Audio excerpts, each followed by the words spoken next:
Mori ore te whānau, no mai, hoki mai, welcome on in or welcome back to the 99 Dreams podcast. As always, I'm your host, Rawiri, and I am so glad that you've joined us today.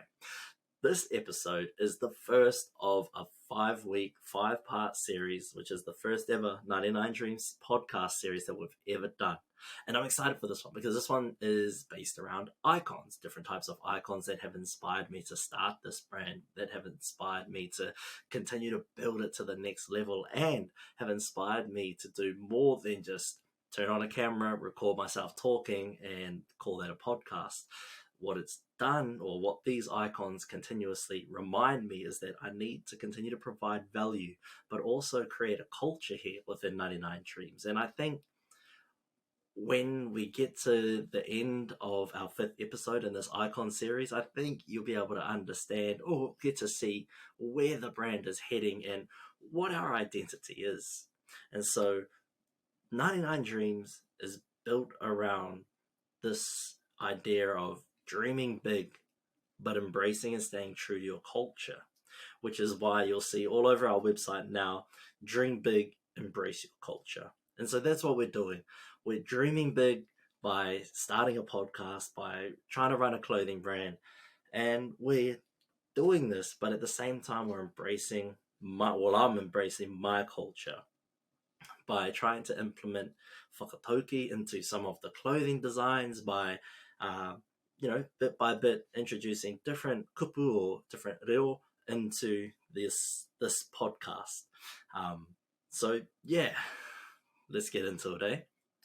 This week's icons are entrepreneurial icons, and they consist of a group of Curtis 50 Cent Jackson, Gary V, Mark Cuban, Jimmy Donaldson, aka Mr. Beast, and Kevin O'Leary, who is also on Shark Tank alongside Mark Cuban.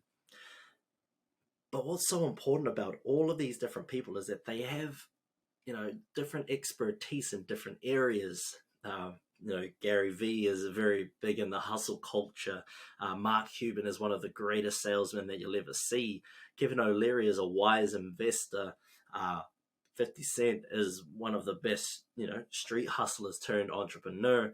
And Jay-Z is just as good as anyone out there selling records, selling products, and being the most savvy businessman he can be.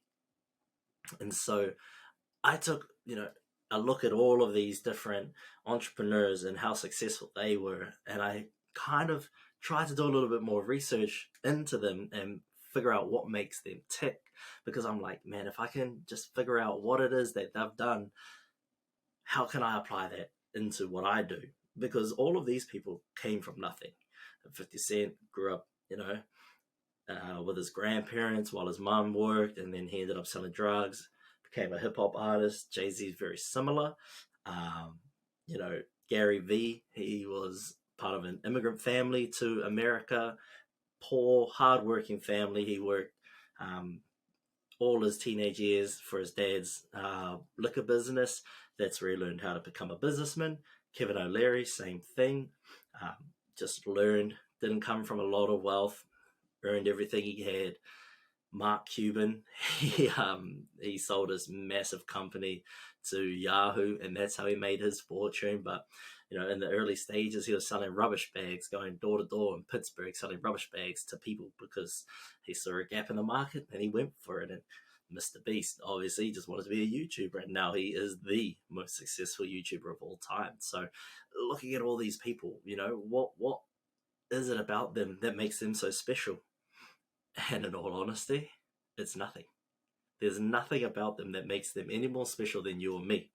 I've done the deep dives. Yes, they have a lot of money now. Yes, they have a lot of influence now, but a lot of it was just being at the right place at the right time, doing the things, like just starting. That's what it is. And so I thought I'll share some different quotes and how I utilize that in what I do. And if you follow me on most of the social media platforms, you'll see that I posted this up the other day. It was just icons, entrepreneurs, and quotes from each one of them. So we'll start with Curtis 50 Cent Jackson, one of my favorite influences from this icon category. I've been listening to his audiobook, Hustle Harder, Hustle Smarter, which is so many amazing quotes in it. And it's kind of hard to just pick one particular quote. So we're going to go with this one. It is, be fearless. Most people run from what they're afraid of. I run toward it. It doesn't mean I think I'm bulletproof. I've learned the hard way that I'm not, or that I'm unaware of danger. I experience fear as much as the next man. But one of the greatest mistakes people can make is becoming comfortable with their fears. Whatever is worrying me, I meet it head on and engage it until the situation is resolved. My refusal to become comfortable with fear gives me an advantage in almost every situation. I like that a lot because so many people get engulfed in the what ifs based off of fear. And I'm not saying this is everyone, but a lot of people get caught up in what if I fail? What if this happens? What if that happens? It's a bunch of what ifs. Everyone has fear. Everyone deals with fear differently, and it's okay to be afraid, and it's okay to deal with fear. But what's not okay is letting that fear consume you and stop you from living a life that you are worth, that is a life worthy of you. For example, I have the biggest fear of heights, but that won't stop me from fitting in. If everyone else is climbing through trees on these stupid high wire things, doesn't mean I'm not going to do it, because I hate every minute of being higher than, I don't know what, 5 foot off the ground. Even that's like a little bit too high. So I need to push myself through that. Yes, I'm not going to overcome my fear of heights. I will get comfortable that I can fly. Flying's easy. I can fly happily in an airplane. I can fly happily in a helicopter. But what I can't do is be up in a height, strapped to a bloody flimsy ass wire, 15,000 stories in the sky. It's an exaggeration, but you get the gist, right? I just cannot deal with heights, but I will do it. I'll push myself through it. I'll hate every minute of it. I'll be the last one to get to the end of the course, but I'll do it because, like 50 Cent says, you got to meet that shit head on and fight with it until it becomes resolved. And then you learn a lot more about yourself, how much you can, endure mentally, physically, pushing yourself through that emotional barrier, because it is an emotional barrier for some people, overcoming different types of fear. So that's what I learned from 50 Cent, and amongst other things, is that don't let fear control your decisions. If it seems bad, but you think and you believe in yourself so badly that you can overcome it in the long run, then pull the trigger. You got nothing to lose, right? So overcome fear, meet it head on, and deal with it. Another quote that I love from 50 Cent is, and this is what how you should perceive most people, right? If it looked like a snake and it slithered like a snake, do you have to wait to be bit? And so what he's saying there is, if people act shady, they look shady, then do you have to wait for them to stab you in the back before you realize that, that dude was a snake, or that girl was a snake, Always plays in my mind. So I quite like that quote from 50 Cent. Moving on to our next entrepreneurial icon, Mr. Gary Vaynerchuk himself. This quote is real simple from Gary V. And this is the one thing I love about Gary. And Gary was the reason I started this whole thing. I seen a video of his maybe 2017. And he was just, this guy who just talks really fast and a little bit high pitched, and he has a New York accent or a New Jersey accent. He's just spitting out all this information really quickly, and I'm like, what the hell's going on here? Fast forward a few years later, my cousin's like, do you listen to this guy's podcast? And I'm like, who? He's like, Gary V, you should check it out. So I checked it out. I'm like, I've seen this guy before, but I don't really mess with his podcast. Put it on the back burner. It was on the back of my mind. I knew who Gary V was, and I knew what he was about. Fast forward to me moving back home, I listened to a lot of Gary V, and a lot of the people who go to his seminars all have the same thing. How do I become this? How do I do that? Truth is, you just have to start. And so that's what I learned. All you have to do is start. You may not be great at it, but as long as you're starting, putting stuff out there, eventually the dominoes will start to fall. You just got to be consistent with it and put out on every every platform. He says, doesn't matter, or what you're putting out there, you just got to put consistent content out there because it's oversaturated how much information and how much content is out there. You've just got to keep putting stuff out there. Eventually someone's going to stop scrolling and go, hey, I kind of like listening to this. This is interesting. So that's why I like Gary Vee. Because of him, this whole project started. So thank you, Gary. If we ever get to meet, it's going to be an awesome time. So his quote is, look yourself in the mirror and ask yourself, what do I want to do every day for the rest of my life? Do that. And so I thought, what do I want to do every day for the rest of my life? And I'm blessed to have like an amazing job. I have the best co-workers to work with. Cruisy, like the best job you could ever have. We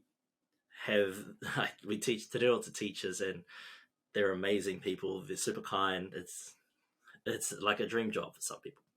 But I have like so much ambition. I just want to do something on my own. Whether I succeed or fail, it's beside the point. I just want to do it on my own because that's who I am. I've always wanted to do things that people think I can't. I went to Dunedin to get a degree because people thought I couldn't. Got into postgrad because people thought I couldn't. Started this because people thought I couldn't. It's a recurring theme, right? I continuously look myself in the mirror and say, is this what you want to do? And I say, yeah, let's do it. And so here we are. Gary Vee inspired me to just keep doing it. Look in the mirror, realize that, I don't want to go and work at McDonald's. I don't want to go and work at Pack and Save. No offense to everyone that does work in those industries. Those are important roles to have in society. You learn so much.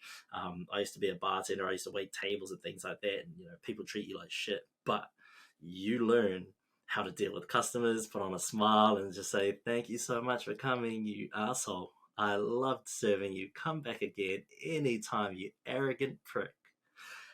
And you learn a little bit more. You get a little bit, tougher mentally. And yeah, hospo sucks, but you meet some amazing people along the way and have a little bit of fun. But again, not mocking anyone that has those jobs, because the people that do work in those roles are some of the like toughest people I've met mentally, because they can put up with so much shit. So cut a few whānau. Now back to Gary Vee. He just really explains things in a way that I can go, wow, that's so true. And on top of that, he also has such an amazing way of just giving information. He doesn't gatekeep anything. He wants everyone to be successful because he knows that there's plenty of room at the table for everyone to succeed. And that's something that I have in my mental as well, is that, if one day I do get successful enough to be able to offer advice and things to people, I want to, because if you gatekeep and you stop other people from trying to get up and succeed, then that just kind of shows that you're scared of competition. That's what you're afraid of. You're afraid of the people that you're talking to outshining you, outdoing you, it's taken away from your table. For me, I love competition. I welcome it. If I ever get to a point where I can offer you advice, I 100% will. So hit me up. More than happy to give you guys whatever you need to get as successful and even more successful than me, because then I can learn from you. That's my mentality around this. The next one we have is Sean Jay-Z Carter. Yes, another rapper turned entrepreneur that we have in this list. Amazing hip-hop career.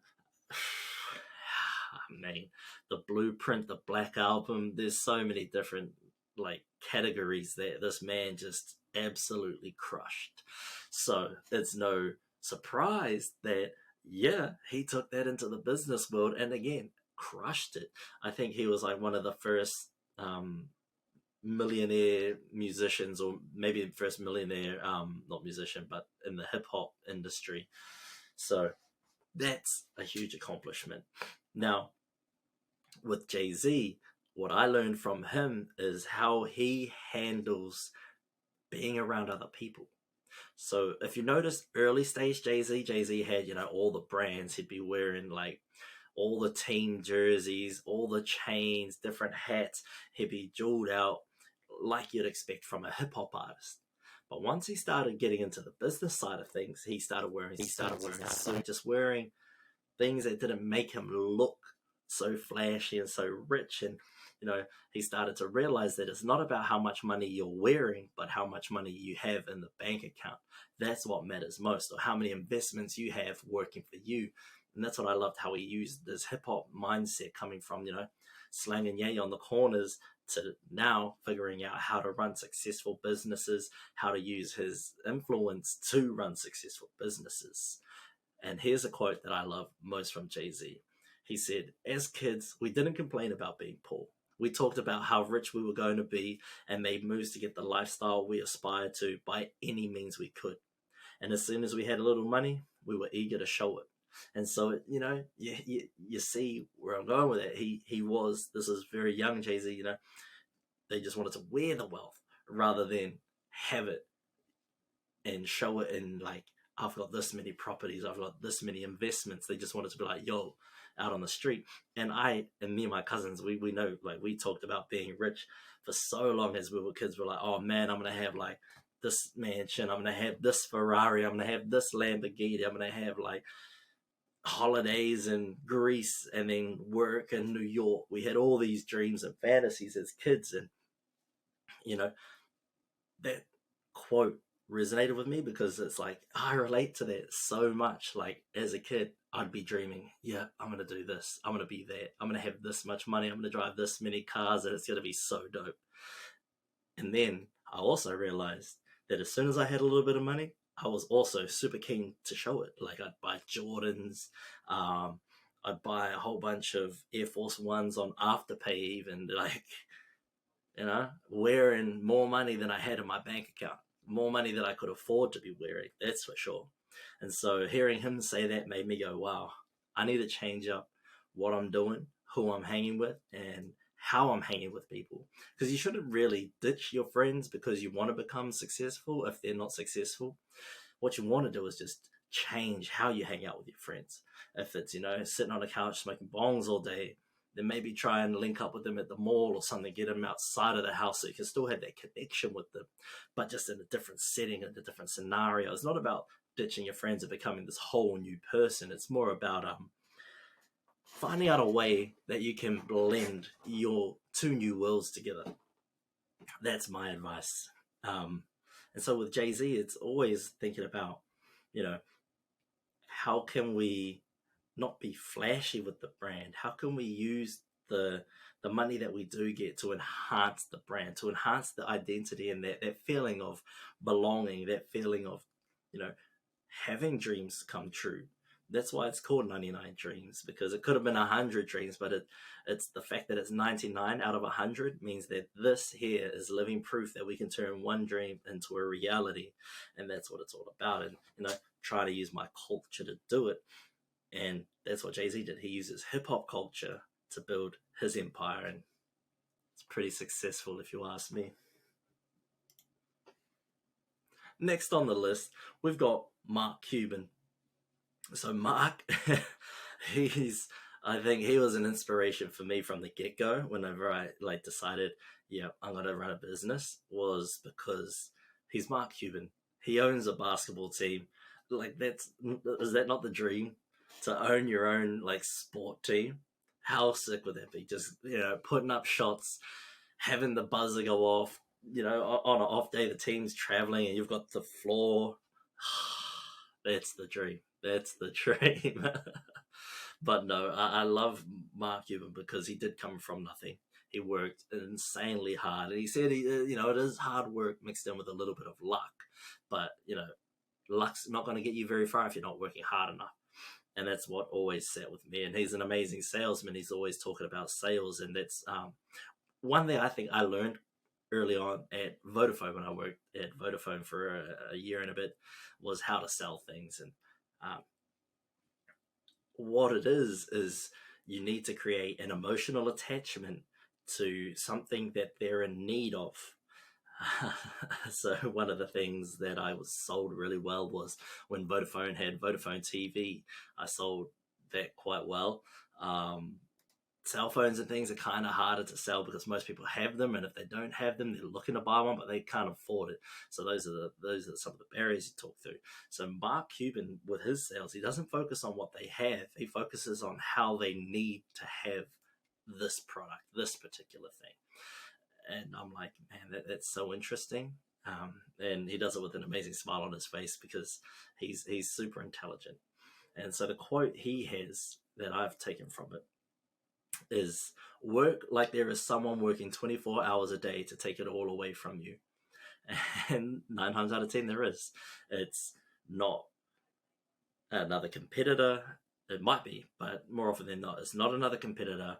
It's not another job that you're working at while you're trying to build your side hustle. It's not rent payments and things like that. The thing that's working 24 hours to beat you is you. The 24 hours that you don't spend working on your brand, working on content, working on yourself, those 24 hours that you spend scrolling, going to and from your job that you're not enjoying, that's who's trying to take it all away from you.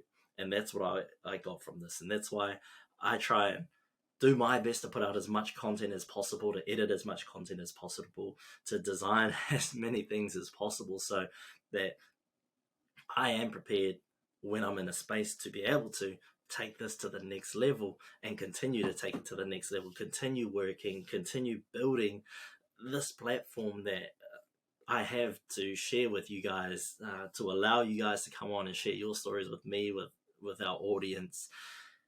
I need to keep building, keep working to keep this platform flourishing. And that's one of the biggest inspirations I have is, work like there is someone else trying to take it away from me. And the person trying to take it away from me is me. I'm the one working my ass off to take it away from me. Every day I don't put up content, I'm working against myself. Every day I'm not actively trying to find another podcast guest, I'm working against myself. Every day I'm not making a sale on the website, I'm working against myself. That's exactly what it is. And to dream big and embrace my culture in this essence, or in this sense, sorry, I'm dreaming big by making this happen, by working every day to get this off the ground. And to embrace my culture is just by being me while I'm doing it, embracing Thao Māori while I'm doing it. And that's why I have whakatauki on my wrists or embedded in my clothing somewhere, so that I'm always reminded that the world is in my hands. Kei o ringa ringa te ao, or whaia titi kaurangi. Chase that is, seek which you most treasure dearly. Those are some of the things that keep me going, that keep pushing me to that next level. It's a constant reminder that, if you're not working, you're stealing time from yourself. If you're not working and building this platform, you're taking it away and you're destroying it without actually realizing. Because if you're stagnant, that's when you kind of flatten out and lose all that momentum. Now, our next icon is, he is the most successful YouTuber of all time. Jimmy Donaldson, aka Mr. Beast. Now, what I love about Mr. Beast is, he just wanted to be a YouTuber, and he just wanted to find out a way to get his friends hired, do cool things, and maybe help someone along the way. And I think if anyone knows his content, will know that he has done exactly that. Mr. Beast gives out money like it's nobody's business. He's made more people's lives happier because he's been able to provide them with that glimpse of, selflessness. He just gives cars out. I remember this one video they did where all these cars at a car sales yard were free. People were coming on, and he challenged his friends who can sell cars, and people were coming on. All right, if you look at this car, if you sit in this car, I will take off $12,000, $999, and it's all yours. And they're like, what? Isn't it the price of the car? And they're like, yeah, you just sit in there. How does it feel? And they're like, I kind of like it. And they're like, well, it's yours. Here you go. Let's sign the paperwork. You're sold. And that's like Mr. Beast's videos. He just gives away so many different things, whether it's cars, whether it's, houses, whether it's money. Mr. Beast is that guy. That's his platform, and that's what he's known for. But he's also, such a philanthropist. He has like cleaning the ocean initiatives that he's got running. He gets people to go down to a beach, clean up the beach, and then at the end of that video, it was all like promo for this charity that they're supporting, and all the money that people donate to that charity, he was going to double it, and he did. And so that's why Mr. Beast is a huge inspiration to me. And his quote is, after some point, it's like you feel like you should quit, but you want it so badly, you just keep going. I love this because it's a constant reminder, and I feel like it's always in the back of my mind. Is like so many days you have a rough day, you couldn't get what you wanted done, people pull out, you get super busy at work, you don't make any sales, you're not getting any views or any interaction with any of your posts, that kind of thing. And so you're like, is it even worth it? Does any of this matter? Why should I keep going? And then, after seeing that, you're just like, I know, you take a breath, you're like, I know I should quit. It's not, we're losing more money than we're making at the moment. So what do? We just keep going. That's what you do. You just keep going. You get back up, you keep going.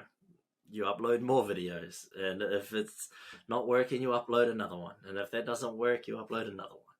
And you just keep doing that. You keep being consistent, and you keep showing up on people's timeline that eventually someone's going to be able to dream with you and go, man, I wish I could be like that guy. Or I wish I could do something like Jimmy.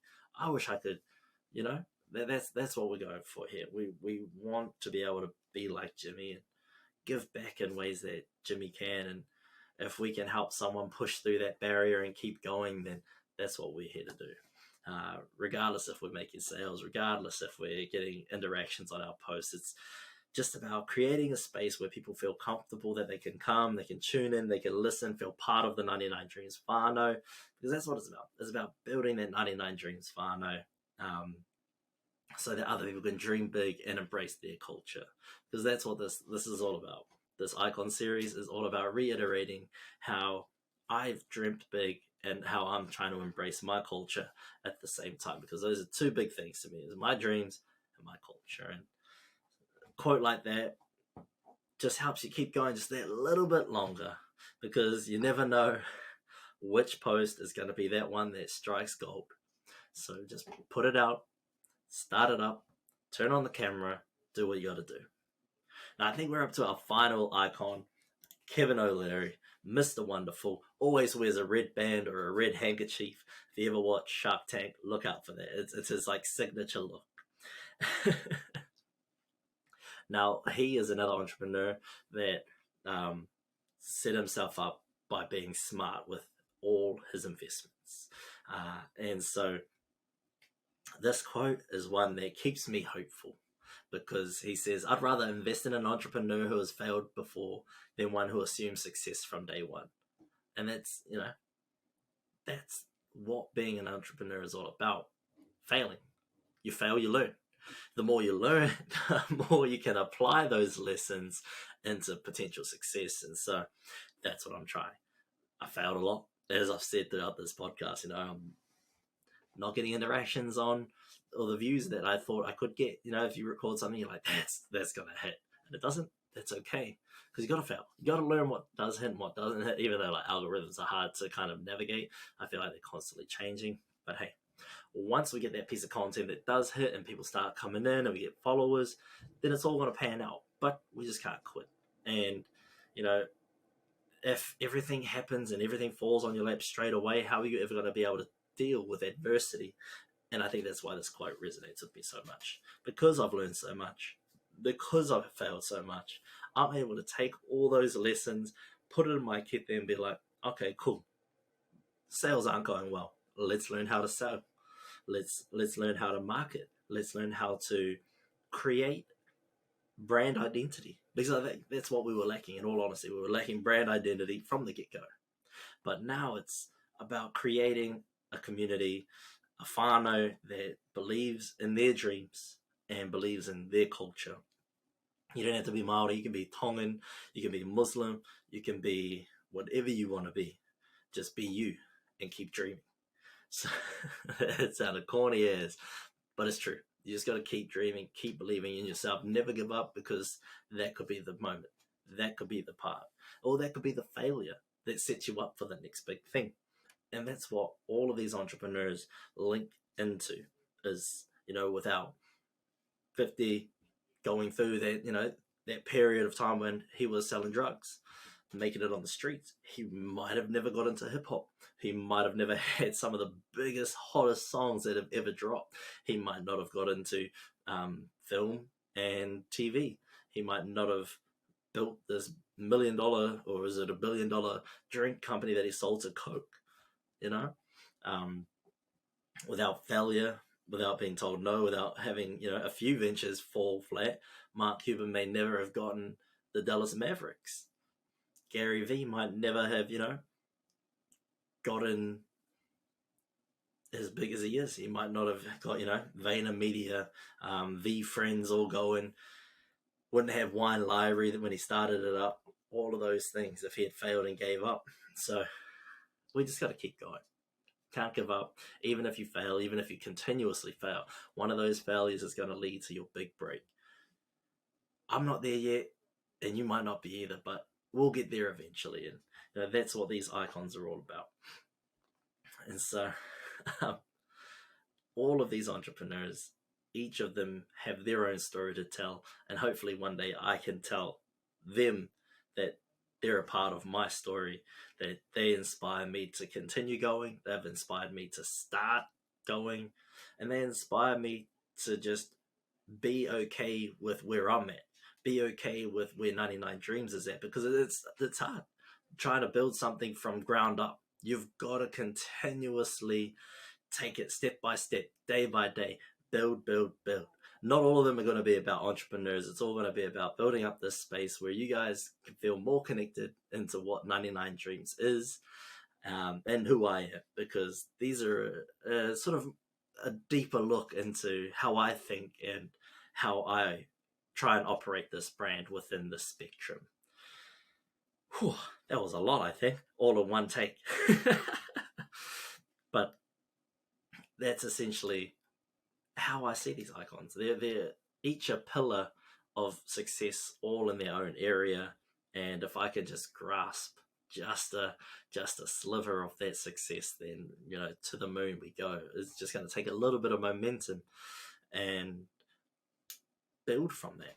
Everyone's got icons. You should all have icons, and I hope you share your icons down below with me, or over on any of the other social media platforms, because I think if we all share our dreams, our icons, what has inspired us, then I think we'll build a real great community around supporting each other to strive for our dreams, because we literally are, without our dreams, without our aspirations, we're just fulfilling the dreams of other people. And wouldn't you rather work twice as hard to fulfill your own dreams rather than, half-assed fulfilling other people's dreams? So if you don't have icons, find your icons, and let me know, or maybe hit me up and we can discuss our icons together, because icons are something that you should strive towards. Icons are someone that, or something that makes you proud to get up every day and to try something new, to force yourself outside of your comfort zone, because that's what I'm trying to do. And so this was the first episode of our first ever series. I hope you enjoyed it. It might be a bit backwards, but I think that's just how my brain works sometimes. And the next episode will be, I think it's going to be athletes. So we're going to look at some of the athletes and sports stars that have inspired me to do various things. Probably still more of this 99 Dreams stuff, but also in life to get through university. So stay tuned. Next week, same place, same time, episode 2 of the 99 Dreams Icon series. If you're listening still, thank you so much.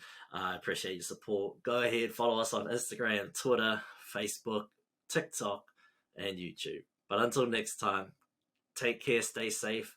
Ka kite, mori ora.